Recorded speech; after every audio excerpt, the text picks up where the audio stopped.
ॐ भूर्भुवः स्वः तत्सवितुर्वरेण्यं भर्गो देवस्य धीमहि धियो यो नः प्रचोदयात्। जय श्री कृष्ण मेरे सनातनी बंधुओं। महाभारत के पिछले अंक में हम लोगों ने अध्ययन किया कि जब नल जो है वो बाहुक के रूप में राजा ऋतुपर्ण के साथ विदर्भ के राजा भीम के यहाँ जाते हैं तो वहाँ दमयंती जो है बहुत प्रकार से परीक्षण करके वो ज्ञात हो जाता है, उसको ये जानकारी प्राप्त हो जाता है कि ये जो बाहुक नामक सारथी है वही वास्तविक में राजा नल है। फिर दोनों का आपस में मिलन होता है, दोनों स्वीकार करते हैं कि वे नल और दमयंती हैं और इसके पश्चात दोनों का भीम के द्वारा स्वागत सत्कार होता है और उसके पश्चात वो नल और दमयंती जो है अपने राज निषद देश में चले जाते हैं और वहाँ फिर वो अपने छोटे भाई से जुआ खेल करके और उसको पराजित करके और फिर वो अपना खोया हुआ धन और राज्य जो है वो प्राप्त कर लेते हैं। महाभारत के इस अंक में हम लोग इससे आगे अध्ययन करेंगे। अब वो जो है कि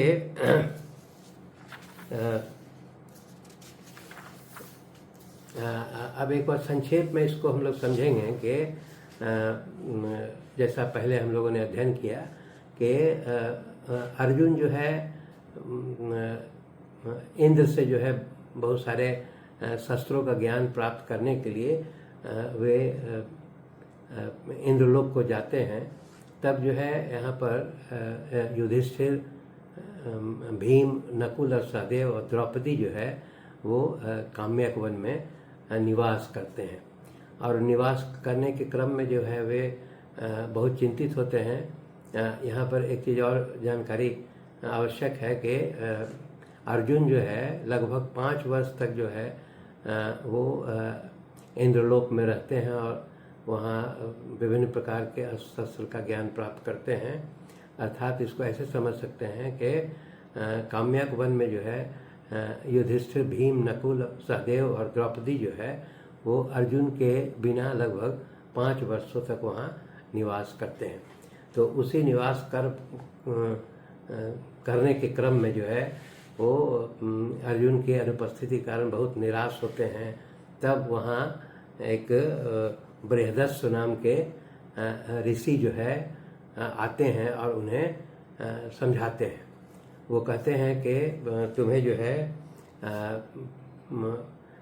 इस प्रकार जो है दुखी और निराश नहीं होना चाहिए।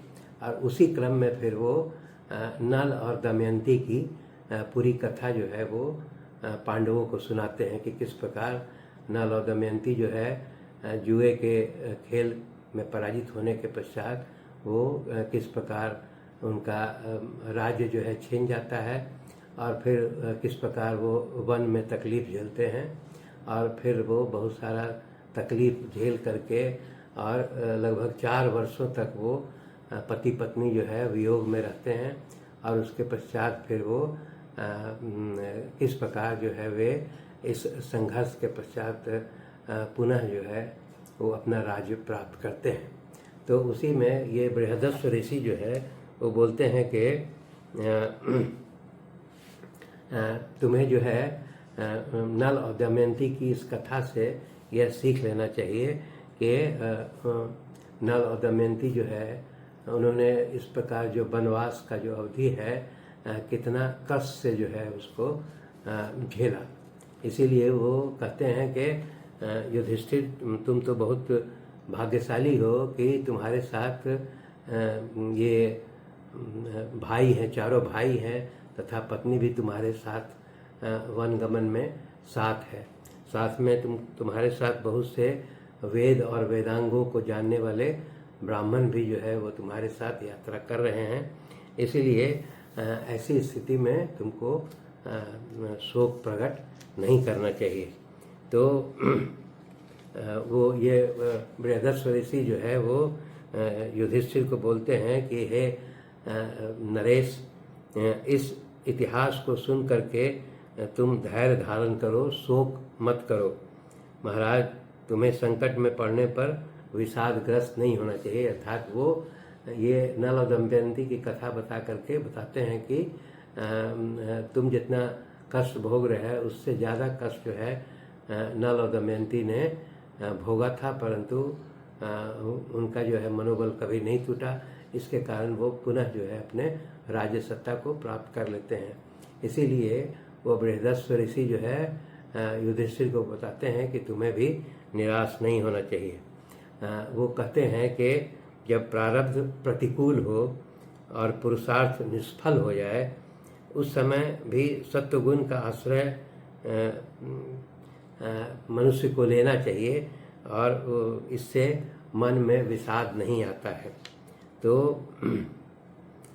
फिर वो जो है वो बृहदस्व ऋषि जो ये बताते हैं कि मुझे जो है इस द्यूत कीड़ा के बारे में मुझे ज्ञान प्राप्त है, इसीलिए वो कहते हैं कि तुम जो है मुझसे ये द्यूत कीड़ा का ज्ञान प्राप्त कर लो। इसके पश्चात जो है वो जो बृहदस्व ऋषि हैं वो पांडुनंदन युधिष्ठिर को द्यूत विद्या का रहस्य बता करके और वो इसके अलावा अश्व ज्ञान जो था वह भी जो है दे करके और फिर वो वन को चले जाते हैं। तो इस प्रकार जो है वो कह करके बृहदस्व ऋषि जो है वहाँ पांडवों से विदा लेते हैं। तो इतना कह करके फिर वो इसके पश्चात जो है वो यहाँ पर दिखाया गया है कि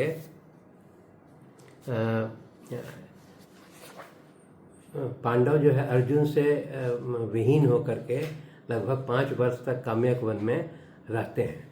तो उस समय जो है उनकी भोजन की क्या व्यवस्था थी उसको भी हम लोग समझ लेते हैं कि सबसे पहले युधिष्ठिर जो उनके साथ ब्राह्मणगण चल रहे थे उनको भोजन कराते थे। उसके पश्चात सभी छोटे भाइयों के भोजन करने के बाद युधिष्ठिर भोजन करते थे और सबसे अंत में जो है युधिष्ठिर का भोजन कर लेने के पश्चात अंतिम में पतिव्रता धर्म का पालन करते हुए द्रौपदी जो है वो भोजन ग्रहण करती थी। तो फिर भी जो है वो अब यहाँ पर वो सभी पांडव जो है हालांकि बृहदस्व ऋषि से वो नल दमयंती के कथा को सुनते हैं और इससे उनको सांत्वना मिलती है, परंतु फिर भी अर्जुन का वियोग जो है उन लोग को बर्दाश्त नहीं होता है। तो अब यहाँ पर जो है सभी लोग जो है दिखाया गया है कि किस प्रकार अर्जुन की कमी को सभी लोग महसूस करते हैं। तो वो बोलते हैं कि महान धनुर्धर अर्जुन के आश्रय में वे सभी जो है सफलतापूर्वक विजयी होते हैं। जैसे आदित्य में विष्णु हैं वैसे ही पांडवों में जो है मुझे अर्जुन जान पड़ते हैं। तो वो फिर बताते हैं कि वो सभी पांडव जो है अर्जुन के वियोग में सभी पांडव जो है बहुत दुखी रहते हैं और वो दुखी रहने के पश्चात जो है वो बोलते हैं कि अर्जुन के बिना वो जो पांडव थे वो आनंद शून्य होकर के काम्यक वन में निवास कर रहे थे। और उसके पश्चात